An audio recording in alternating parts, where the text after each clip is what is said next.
যদি খালি মাথার মধ্যে নেন যে ফেরাউনের সময় যে পিরামিডগুলো কিভাবে তৈরি হলো, আপনার মাথা ঘুরে যাবে। এখনো আমরা এটা মিস্টেরিয়াস, মানুষ বের করতে পারছে না কিভাবে তৈরি হলো। আমরা তো বলি এখন গণিতের যুগ, খুব এগিয়ে যাওয়ার যুগ। এত সহজ ছিল না এই পিরামিডের গাণিতিক ক্যালকুলেশন মেলানো। গত লেকচারে বলেছিলাম যে বিশ্বের সবচেয়ে বড় বড় সেক্টরগুলো, যেমন অ্যালগোরিদম, যেটা ছাড়া আপনি এই বিশ্বের কোনো ডিজিটাল বিষয় করতে পারতেন না, এটা আসছে মুসলিমদের হাত থেকে। এই যে জাহাজ শিল্পের কথা বলেন, এক্সপোর্ট ইম্পোর্ট পুরোটাই কলাপস করতো জাহাজ শিল্প না থাকলে। এটা এসেছে নূহ আলাইহিস সালামের হাত দিয়ে। বিশ্বের ইতিহাসে এর আগে কোনো নৌযান তৈরি করা হয় নাই, হয়েছে? হয় নাই। এই যে আমরা বলি যে কেমিস্ট্রির কথা, জাবর ইবনে হাইয়ানের নাম শুনেছেন কি? কেমিস্ট্রির যে পর্যায় সারণীর মূল তত্ত্ব তিনি দিয়েছেন। ভূগোল, এই ভূগোলের জিওগ্রাফিক্যাল ম্যাপসগুলো মুসলিমরা দিয়েছে। মেডিকেল সায়েন্সের কথা বলেন, ইবনে সিনার বইগুলো পড়ে দেখেন, ওগুলো ছিল বেসিক বই। আপনি পাটিগণিতের কথা বলেন, বীজগণিতের কথা বলেন, সবগুলো তাদের। এই যে আমাদের অ্যাস্ট্রোনমি, জ্যোতির্বিদ্যা, এগুলো মুসলিমদের হাতে। বিশ্বের এমন কোনো সেক্টর নাই জ্ঞানের। ফিলোসফি, এই যে আপনি রাজি রাহিমাউল্লাহ তার বইগুলো পড়ে দেখেন, ইমাম গাজ্জালির বইগুলো পড়ে দেখেন, ফিলোসফির মূল থটসগুলো তারা দিয়েছিলেন। এখন কি হয়েছে, এগুলোকে সরিয়ে দিয়ে আমরা পশ্চিমা দর্শনগুলো চর্চা করি যেহেতু, আর সবাইকে গিলানো হচ্ছে এগুলোই সভ্যতা, এর বাইরে কোনো সভ্যতাই ছিল না। যে সভ্যতা এখনো ছেলে ছেলেতে বিয়ে করে, এরা মানুষকে সভ্য বানাতে চায়। দুর্ভাগ্য এখানে, ওরা এখনো ছেলে ছেলে বিয়ে করে এবং বলে যে এটা হচ্ছে বাক স্বাধীনতা, ব্যক্তি স্বাধীনতা, বাক স্বাধীনতা, ব্যক্তি স্বাধীনতা। তো যে কওমে লুতকে এই সমকামিতার কারণে আল্লাহ পাক মাটিটা উপরে তুলে আবার ধসিয়ে দিলেন, ওখান থেকে আমাকে এখন মানবতার শিক্ষা শিখতে হচ্ছে। এরা মানবতার ধ্বজাধারী হয়ে আছে, যাদের হাতে সারা বিশ্বের হাজার হাজার না লক্ষ লক্ষ মানুষের রক্ত লেগে আছে, রক্ত, ব্লাড। এবং এই ব্লাডগুলো ইনোসেন্ট মানুষের ব্লাড, নিষ্পাপ মানুষের ব্লাড, নিষ্পাপ শিশুদের ব্লাড লেগে আছে। ওদের কাছে আমাদের শিখতে হচ্ছে এখন যে মানবতা কাকে বলে। এর চেয়ে দুঃখের আর কি আছে মুসলিমদের? যারা সারা বিশ্বে সুদ খাওয়াচ্ছে মানুষকে, ওদের কাছে শিখতে হচ্ছে যে অর্থনীতির প্রোগ্রেস কেমন করে হবে। কথা বুঝতে পারেন না হয়তো, বুঝবেন ইনশাল্লাহ একদিন। তো আসলে বিষয়টা এমন না, বিষয়টা হচ্ছে যে ইসলাম আল্লাহ পাক দিয়েছেন প্রাচীন কাল থেকেই এবং আধুনিক পর্যন্ত ইসলামই ইসলাম আছে। এর বাইরে কিছু মতবাদগুলো চলছে, এগুলোকে আমরা ইসলামের সাথে গুলিয়ে ফেলেছি, কারণ এগুলোর বাহ্যিক চাকচিক্য আছে।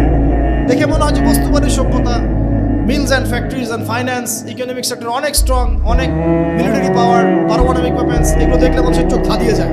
মনে হয় যে বাপরে বাপ কি একটা অবস্থা, তাই না? এটা বিগত জাস্ট 200 বছরের হিস্ট্রি।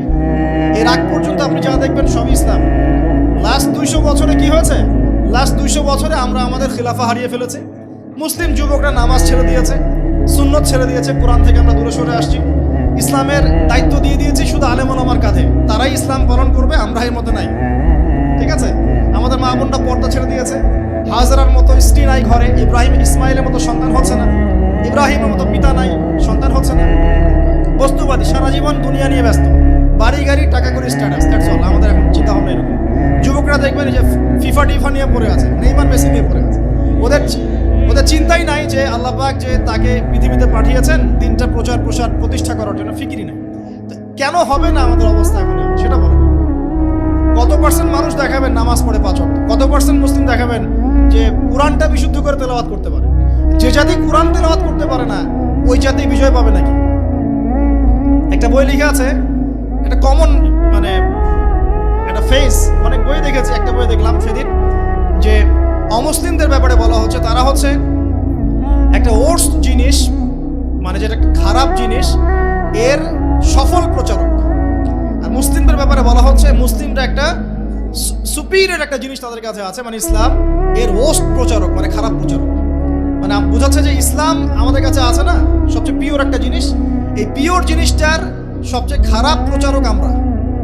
আর ওদের কাছে আছে নোংরা জিনিস, ওই নোংরা জিনিসগুলো সেরা প্রচারক করা। উল্টা, আমি বুঝতে পারছি না। যত মতাদর্শ প্রচার করছে বস্তা পচা দর্শন, সব বস্তা পচা দর্শন, ওগুলোর খুব সফল প্রচারক তারা। আর আমাদের কাছে কোরআন সুন্নাহ আছে না, অভ্রান্ত সত্যের উৎস, আমরা এগুলোর প্রতিষ্ঠায় কিন্তু ততটা অগ্রগতি সাধন করতে পারি না। বাস্তব কথা, যা হচ্ছে এটা প্রয়োজনের তুলনায় নিতান্তই কম। যেদিন প্রয়োজন পূরণ হবে সেদিন ইনশাআল্লাহ অটোমেটিকলি আল্লাহ পাকের জমিনে দিন প্রতিষ্ঠা হয়ে যাবে। আর দিন প্রচার আর প্রতিষ্ঠা এক জিনিস নয়। প্রচার মানে হচ্ছে আপনি নামাজ পড়ছেন, প্রচার হচ্ছে সুন্দর, মাশাআল্লাহ, কিন্তু আপনি সব দিক থেকে শক্তিশালী নন, তাই বিশ্বের অন্য সভ্যতা আপনার উপর চাপ খাটিয়ে নামাজের স্বাধীনতাও হরণ করতে পারে। এর নাম হচ্ছে ক্ষমতা। এই ক্ষমতা ওদের হাতে আছে, আমাদের হাতে নাই। প্রতিষ্ঠা অন্য জিনিস। প্রতিষ্ঠা না হওয়া পর্যন্ত শান্তি নাই। প্রতিষ্ঠা না হওয়া পর্যন্ত ঘুমানোর সুযোগ নাই মুসলিমদের। প্রচার চলবে, প্রচার প্রতিষ্ঠা এক জিনিস নয়। প্রতিষ্ঠা না হওয়া পর্যন্ত হাল ছাড়া যাবে না ইনশাআল্লাহ তাআলা। যখন প্রতিষ্ঠা হবে তখন আপনি সুকুনের সাথে ঘুমাতে পারবেন। যতক্ষণ পর্যন্ত প্রতিষ্ঠা হয় নাই সমস্যা আছে। যতটুকু চলছে এটাও থাকবে না, এমনও হতে পারে, আল্লাহ না করুন। এখন আসেন, আমরা জানলাম যে ইসলাম চিরায়তকাল থেকে ছিল। নবী সাল্লাল্লাহু আলাইহি ওয়াসাল্লাম তাহলে কি করলেন? তিনি কি নতুন কোনো শরীয়ত নিয়ে আসলেন?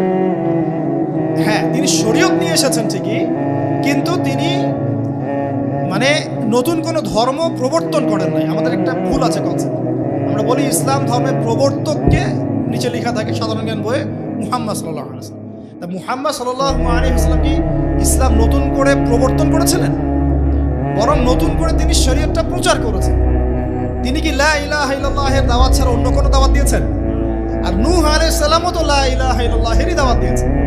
আদম আলাইহিস সালাম কিসের দাওয়াত দিয়েছেন? লা ইলাহা ইল্লাল্লাহ। প্রত্যেক নবী কিসের দাওয়াত দিয়েছেন? ফেরাউনের সামনে মূসা কি বলেছেন? আল্লাহ ছাড়া কোনো ইলাহ নাই, তুমি তার ইবাদত করো, তাই না? তাহলে প্রত্যেক নবী লা ইলাহা ইল্লাল্লাহের দাওয়াত দিয়েছেন।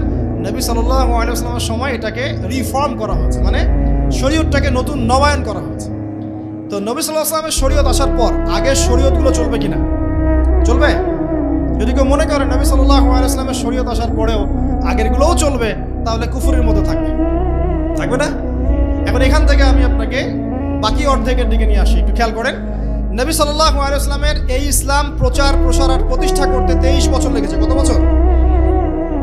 উনি যখন নবী হয়েছেন তখন আরবের সমাজটার মধ্যে শিরক দিয়ে ভর্তি ছিল।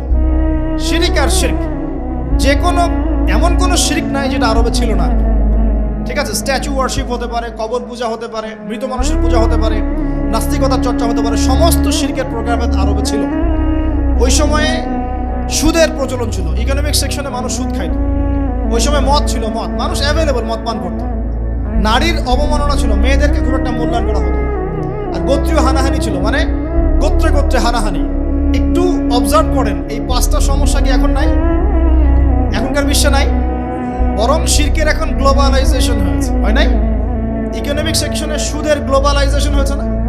এখন একটা জায়গায় সুদ সীমাবদ্ধ নেই, সারা বিশ্বের মানুষ খাচ্ছে, খাচ্ছে না? মাদক কি একটা জায়গায় সীমাবদ্ধ আছে? না, সারা বিশ্বের মানুষ খায়। ছড়িয়ে দেওয়া হয়েছে, ছড়িয়ে। সীমান্ত অঞ্চলগুলোতে যায় গিয়ে দেখবেন দেধার সে মাদকের প্রবেশ হচ্ছে, হচ্ছে না? খাচ্ছে কারা? এই যে নেইমার আর মেসির ফলোয়ার যারা, ওরা খাচ্ছে না? খাচ্ছে। এরা কি মুসলিম না মুসলিম? এদের বাবা মুসলিম না মুসলিম? তাহলে গরুর গোশত খেলেই যদি মুসলিম হয়, আর নাম আব্দুল্লাহ আব্দুর রহমান হলেই যদি মুসলিম হওয়া যায়, তাহলে আবু জেহেলও মুসলিম ছিল।